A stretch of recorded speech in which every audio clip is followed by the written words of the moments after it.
நம்மளில் நிறைய பேருக்கு அண்டர் ஆர்ம் பிளாக்காக இருக்கும். நம்ம கைக்கு என்னெல்லாம் கிடைக்குதோ ஒரு ஸ்க்ரப்பரு, அதாவது பீக்கங்காய் ஸ்க்ரப்பரை போட்டு தேய்க்கிறது, அப்படி இல்லைன்னா ஸ்க்ரப்பு க்ரீமில் ஸ்க்ரப்போடு இருக்கும், அதை வச்சு தேய்க்கிறது. இந்த மாதிரி நம்ம ஒவ்வொரு பொருள் என்னெல்லாம் கிடைக்குதோ கைக்கு அதை வச்சு நம்ம தேய்ச்சி நம்ம கருப்பை போக்கிடணும் அப்படின்னு நினைக்கிறோம்.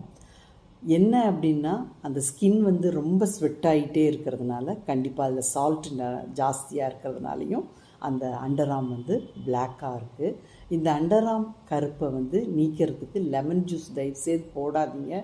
லெமன் ஜூஸை போட்டு அந்த இடத்துல தேய்ச்சிங்கன்னா இன்னும் உங்களுக்கு அந்த சிட்ரிக் என்ன பண்ணணும்னா ஸ்கின்னை ரொம்ப டேமேஜ் பண்ணி உங்களுக்கு கருப்பாக தான் ஆகும்.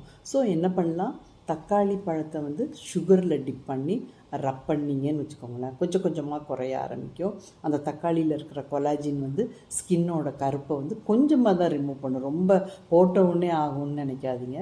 அதே மாதிரி நலுங்கு மாவு பெஸ்ட்டு ரிசல்ட்டாக இருக்கும். நலுங்கு மாவை என்ன பண்ணுங்கள், மில்கில் மிக்ஸ் பண்ணிக்கோங்க. மிக்ஸ் பண்ணிவிட்டு அந்த ஸ்கின்னில் அப்ளை பண்ணுங்கள். எந்த இடம் டார்க்காக இருக்கோ, அண்டர் ஆர்மில் பிளாக் இருக்குமோ அந்த இடத்துல நீங்கள் அப்ளை பண்ணிவிட்டு ஒரு 20 to 30 minutes விடுங்க. வீட்டில் ஃப்ரீயாக இருக்கும்போது அதை பண்ணுங்கள். மொபைல் பார்த்துட்டு இருக்கும்போது கூட நீங்கள் அந்த வேலையை பார்க்கலாம். இந்த சுகரில் டிப் பண்ண தக்காளியும் அப்புறம் நலுங்கு மாவும் ரொம்ப பெஸ்ட்டு ரிசல்ட்டாக இருக்கும். அடுத்தடுத்து நான் என்ன போடலாம் அண்டர் ஆர்முக்கு அப்படின்றத நான் சொல்கிறேன்.